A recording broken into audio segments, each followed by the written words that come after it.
تأسست صديقي راك تفرط الجزائر. في كلش. عاصمتها سيفاكس. عاصمة نوميديا الشرقية صفاقس، نعم. قلت الغربية قبيل. غربية سيرتا. غربية سيرتا. الغربية صفاقس والشرقية معليش راك تحكي لنا عليهم عندهم علاقة الشرقية سيرتا. بالجزائر؟ معليش خلطت لها، ماشي طبعا مشكل. امتداد تاريخي، الجزائر لها امتداد تاريخي. دونك انا كي نوصل في الفترة هذيك نخير بين الشرقية والغربية، من بعد نخير بين الحفصيين والزيانيين. تما كل فترة لازمني نخير انا شكون هو اللي كان الوريث تاع الجزائر، شكون الجزائر هي وريثة من.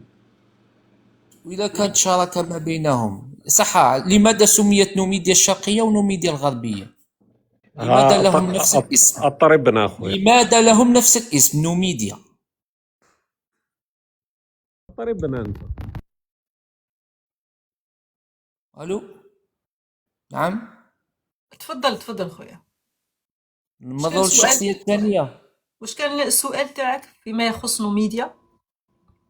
أنا لم أطرح سؤالا، أنا قلت كان لهم نفس الاسم نوميديا، واحدة شرقية وواحدة غربية. هي فقط المغالطة اللي درتها، المغالطة اللي درتها كاع في الأول أنه لا يصح شخصية تاريخية في المنطقة غير باسكو كانت متواجدة في منطقة جغرافية هي الآن تابعة للجزائر نقدروا نقولوا عليها أنه هي جزائرية.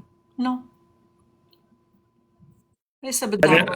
على العلم انا ماريا برك نقول للناس اللي معنا راني خليت شويه باش نضحكوا، مي بطبيعه الحال ما كان حتى عاصمه اسمها سيفاكس. سيفاكس هو كان مال اوفا علينا المدرسه الجزائريه. سيفاكس هذا يبان لك شغل. ما قريت على سيفاكس. اسمح لي قلت عاصمه، قلت انها مدينه. نعم أخطأت، نعم أخطأت. سيغا وكان الملك سيفاكس. دركا حوست عليها. مليح خويا مليح. لا والله ما حوست عليه، عندي معلومة مانيش عارف كيش نطقتها سيفاكس. سيغا اللي راني هي عاودتها لك خويا، راني عاودتها لك. والملك تاعها سيفاكس. واحد كي يخطئ خويا يراجع نفسه لما تعاود له.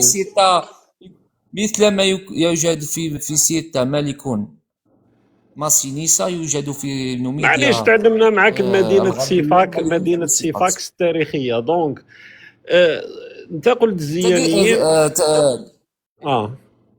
اسمح لي غير باش نقول لك علاش غلطت، علاش اخطأت، لماذا اخطأت. قول لي. هذه مدينة سيغا، اسمح لي نوضح. هذه مدينة سيغا هي الآن ماهاش مدينة، هي بقت آثار هنا في ولاية عين تيموشنت المحاذية لرشقون أو بني صاف. وهذه المدينة ما ولاش يسميوها سيغا، عطاوها اسم سيفاكس، كومبلكس سيفاكس، لهذا قلت سيفاكس، أما اسمها التاريخي هي سيغا. لا وجود لمدينة اسمها سيفاكس، صححت لك الخطأ اليوم، تعلمت معلومة، درك راح تحوس. مبروك عليك. وانا ما نبقاش انا نعاود نعلم في دونك نعاود نرجع بانني اوكي شكرا. انا اقر بانني اخطات. شكرا. انا قلت لك انا اقر بانني اخطات. خويا لازمك تروح لازمك تفهم حاجه، انه الشيء اللي راك تقوله ما فيهش يعني ذره من المنطق لما تقول بانه الزيانيين أو حاكم للزيانيين كان جزائري. راني قلت لك لأنه الرواية تسقط بحكم أنه الرقعة الجغرافية اليوم اللي هي رقعة الجزائر كانت فيها على الأقل، باش ما نبداش ندخل في واحد التعقيدات أكثر، يعني الزيانيين كانوا حاكمين جزء صغير جدا مما هو الجزائر اليوم. إذا رحنا للحفصيين كانوا حاكمين جزء صغير مما هو الجزائر اليوم. دونك احنا ما نقدروش نختاروا بين هذا وهذا، لأنه الجزائر أصلا لم تكن موجودة قبل 1962 أو قبل 1839 لما صنعتها فرنسا وسمتها الجزائر. والمارينيين كانوا في رقعة صغيرة كانوا يحكموها المارينيين. واش دخل المارينيين في الموضوع؟ يعني نقول بالمنطق تاعك ما دخلوهم. انت تقول حفصيين وقعة صغيرة والزيانيين وقعة صغيرة والمارينيين كذلك كانوا أنا في رقعة صغيرة. أعطيتك نموذج فقط خويا. أصلا لو كان نروح لمناطق أخرى راح تلقى القضية أكثر تعقيدا. ما عندها حدود الجزائر اليوم هي 2,381 ألف كيلومتر مربع. هذه الحدود كامل. شكرا رائد. ما تقدرش تربطها بالجزائر تاع اليوم. ما كان وقتها، راهي كانت رقع جغرافيه صغيره جدا. الزيانيين راهم كانوا بونتا صاحبي، راهم كانوا هك بالمقارنه مع حدود اليوم. مانيش عارف الفكره اللي باغي توصلها انت. على كل حال تقدر تمر إلى الشخصية الثانية إذا سمحت. الشخصيه الثانيه هو عمار ديكا. تدخل على الكازينه بالبايونات.